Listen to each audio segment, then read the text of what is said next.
जय हिंद बच्चों। इस समय आप लोग मोहम्मद इंस्टीट्यूट के YouTube चैनल से जुड़े हुए हैं और इस चैनल में मैं आप सबका स्वागत करता हूं। आज हम लोग class 11th chemistry Hindi medium NCERT book के चैप्टर 2 परमाणु की संरचना यानी कि स्ट्रक्चर ऑफ एटम के आंकिक प्रश्न यानी न्यूमेरिकल्स को सॉल्व कर रहे हैं। और न्यूमेरिकल में आज हम लोग क्वेश्चन नंबर 7 को देखने जा रहे हैं। देखा जाए कि क्वेश्चन नंबर 7 में क्या दिया हुआ है। 2 × 10 का पावर -10 सेकेंड काल। काल का मतलब टाइम पीरियड। टाइम दिया हुआ है, टी का मान दिया हुआ है और ये आपको दिया हुआ है 2.0 × 10 का पावर -10 सेकेंड दिया हुआ है। वाले प्रकाश का तरंगदैर्ध्य, आपसे तरंगदैर्ध्य लैम्डा की वैल्यू पूछी जा रही है और फिर आपसे आवृत्ति पूछा जा रहा है। आवृत्ति न्यू होता है, न्यू का मान आपसे पूछा जा रहा है और फिर तरंग संख्या न्यू बार होता है, इसका मान पूछा जा रहा है। इन तीनों का मान आपसे पूछा जा रहा है। तो चलिए देखिए हम सॉल्व करते हैं। तो अगर हम आवृत्ति की वैल्यू निकालें तो आवृत्ति बराबर होता है 1 में आवर्तकाल। हम रख देते हैं मान, तो ये हो जाएगा 1 में आवर्तकाल। ये 2.0 × 10 का पावर -10 होगा और 10 का पावर -10 ऊपर लेके जाएंगे तो ये हो गया 1/2 और 10 का पावर -10 ऊपर लेके चले जाते हैं तो ये हो गया 10 का पावर 10। अगर इसको हम थोड़ा सा सॉल्व करें और तो 1/2 और 10 का पावर 10 को हम लिख सकते हैं 10 × 10 का पावर 9, क्योंकि 10 का पावर 1 हो जाएगा, 10 का पावर 9, 1 और 9 जोड़ देंगे तो 10 का पावर 10 हो जाएगा। अब 2 से इसको कट कर देंगे तो ये 5 हो जाएगा। तो ये हो गया आपका 5 × 10 का पावर 9। तो आवृत्ति है, आवृत्ति का मात्रक हर्ट्ज लिख सकते हैं, प्रति सेकंड लिख सकते हैं। तो हम दोनों में से जो चाहें वो लिख दें। तो यहाँ मैं हर्ट्ज लिख दे रहा हूँ। तो ये आवृत्ति निकली, तो ये आवृत्ति का आंसर रहा। अब इसके बाद देखें, आपसे तरंगदैर्ध्य भी पूछा जा रहा था। तो आपको पता है कि न्यू = c/λ होता है और अगर हम यहाँ से लैम्डा की वैल्यू ज्ञात करें तो ये हो जाएगा c/ν। और आपको पता है ना कि c प्रकाश की चाल है और प्रकाश की चाल c प्रकाश की चाल होती है और इसकी वैल्यू 3 × 10 का पावर 8 मीटर पर सेकंड होता है। तो हम c की वैल्यू रख देते हैं 3 × 10 का पावर 8 और न्यू की वैल्यू हम लोग निकाल चुके हैं। ये हो जाएगा 5 × 10 का पावर 9। अब हम लोग इसको सॉल्व करते हैं और फिर देखते हैं कि क्या मिलता है। तो 5 से अगर कटा दे तो 5 छक्का 30 यानी 10.6 हो जाएगा। तो इससे इसको कटा दिए, ये 0.6 हो गया। तो ये 0.6 इंटू ये ऊपर 10 का पावर 8 है, नीचे 10 का पावर 9 है, 9 ऊपर जाएगा तो 8 - 9 यानी 10 का पावर -1 हो जाएगा। लेकिन आपको पता है कि विज्ञान की भाषा में दशमलव के पहले 1 अंक रखा जाता है, तो इसलिए हम 0.6 में 10 से गुणा और 10 से भाग कर देंगे। तो 10 से गुणा करेंगे तो 6.0 यानी दशमलव के पहले 1 अंक आ जाएगा और फिर 10 से भाग दे देंगे। तो 10 से भाग का मतलब 10 का घात 1, 10 का घात 1 ऊपर जाएगा, ऋण 1 हो जाएगा। तो तो 10 का पावर -1 और -1 10 का पावर -2 हो जाएगा। और ये तरंग दैर्ध्य है, तो यहाँ पर तरंग दैर्ध्य जो निकलेगा ये मीटर में निकलेगा। अब इसके बाद देखें, आपसे तरंग संख्या पूछा जा रहा है, तो आपको पता है कि तरंग संख्या बराबर 1 तरंग दैर्ध्य होता है। यानी तरंग दैर्ध्य का जो व्युत्क्रम होता है वही तरंग संख्या होती है। तो चलिए हम सॉल्व करते हैं। 1/λ की वैल्यू हम लोग निकाल चुके हैं और ये है आपका 6.0 × 10 का पावर -2। अब इसको हम सॉल्व करते हैं तो देखिए क्या मिलेगा। 1/6 10 का पावर -2 ऊपर लेके चले जाएंगे तो 10 का पावर 2 हो जाएगा, यानी 100 हो जाएगा। अब अगर इसको हम 2 से कट कर दें तो ये हो जाएगा 50 और ये हो जाएगा 3, यानी ये हो जाएगा 50/3।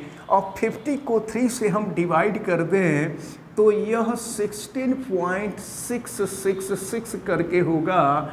तो अगर 6 को हम 1 मानकर पहले वाले में जोड़ दें तो ये 16.67 हो जाएगा।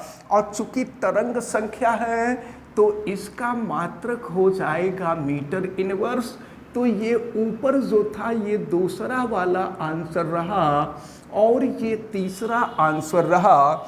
तो इस प्रकार क्वेश्चन नंबर 3 में 3 वैल्यूज दी गई थे और 3 वैल्यूज, ये तीनों वैल्यूज हम लोगों ने प्राप्त किया।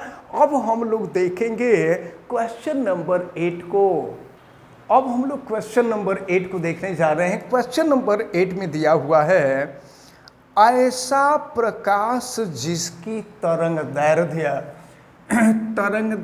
दिया हुआ है, तरंग दैर्ध्य को हम लैम्डा से प्रदर्शित करते हैं और ये दिया हुआ है 4000 पिकोमीटर। तो पिकोमीटर को हम मीटर में कन्वर्ट कर लें। आपको पता है कि 1 पिकोमीटर = 10 का पावर -12 मीटर होता है। तो पिकोमीटर को हम मीटर में कन्वर्ट कर देते हैं। हाँ देखें, तो अब ये 4000 पिकोमीटर दिया हुआ है। पिकोमीटर को हम मीटर में कन्वर्ट कर दें तो ये हो जाएगा 4000 × 10 का पावर -12।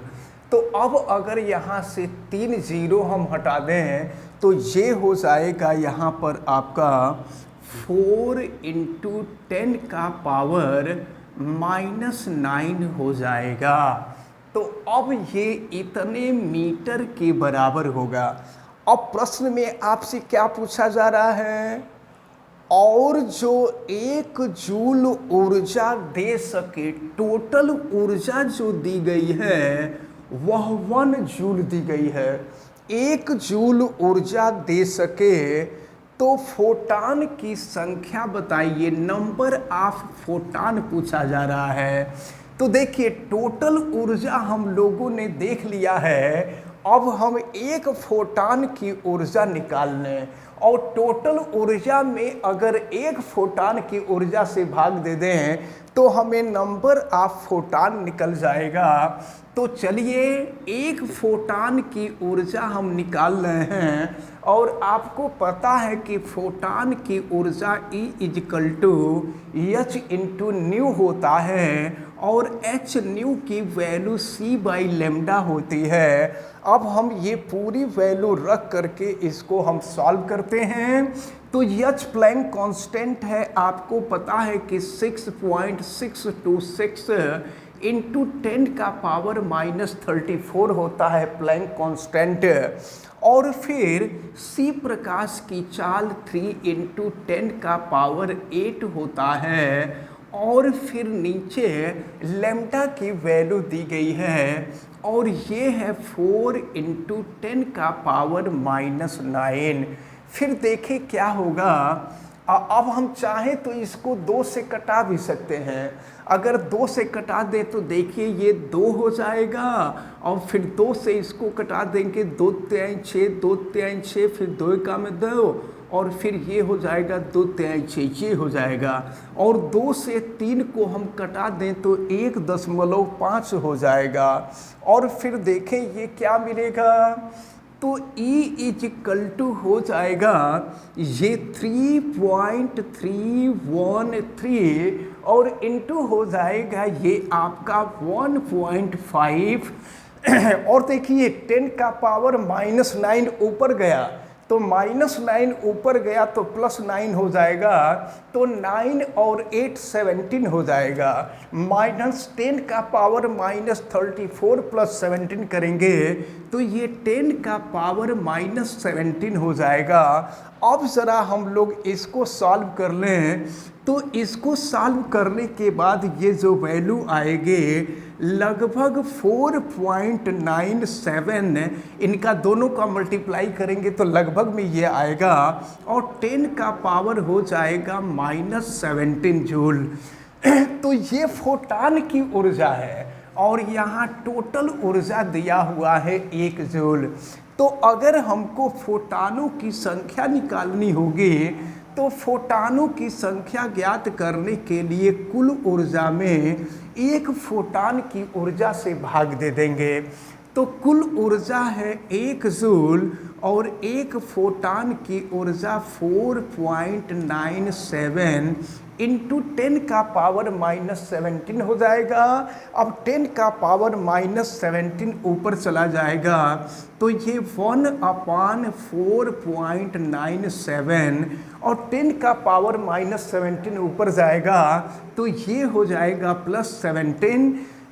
अब हम एक काम करते हैं, ये 10 का पावर 17 को 10 इंटू 10 का पावर 16 कर देते हैं। तो देखिए क्या मिलेगा यहाँ, तो 10 कर देंगे तो 10/4.97 और ये हो जाएगा 10 का पावर 16। अब अगर इसको सॉल्व करना हो तो ऊपर नीचे 100 से गुणा कर दें, तो देखें ऊपर 100 से गुणा करेंगे तो 1000 हो जाएगा और नीचे 497 हो जाएगा। अब 1000 में 497 से भाग दे दीजिए, यह मान लगभग 2.01 आएगा और फिर ये हो जाएगा 10 का पावर 16। तो आपसे यही पूछा जा रहा है कि टोटल फोटानों की संख्या क्या होगी। तो कुल फोटानों की संख्या हम लोगों ने ज्ञात कर लिया और ये 2.01 इंटू 10 का पावर 16 के बराबर होगी। हमें उम्मीद है कि ये जो क्वेश्चन नंबर 7 और क्वेश्चन नंबर 8, ये जो दोनों क्वेश्चन आपको बताए गए हैं, ये दोनों क्वेश्चन आपको बहुत अच्छी तरह से समझ में आए होंगे। आप वीडियो को लाइक ज़रूर कीजिएगा और अगर चैनल पे नए हैं तो चैनल को सब्सक्राइब भी कर लीजिएगा। चैनल सब्सक्राइब करने के लिए आप YouTube पर जाइए और महामना इंस्टीट्यूट को सर्च कीजिए और फिर रेड कलर के सब्सक्राइब वाले बटन को क्लिक कर दीजिए, चैनल सब्सक्राइब हो जाएगा। इस वीडियो को मैक्सिमम स्टूडेंट तक शेयर करें ताकि इस इम्पॉर्टेंट टर्म को वो स्टूडेंट अच्छी तरह से समझ सकें। और अगर किसी प्रकार की कोई दिक्कत समझ में आती है तो आप हमें कमेंट करके जरूर बतावें और फिर बेल आइकन को भी प्रेस करें और उसे ऑल पे कर दें ताकि प्रतिदिन पढ़ने वाले वीडियो की सूचना आपको मिलती रहे। आप सभी लोगों का बहुत बहुत धन्यवाद। जय हिंद।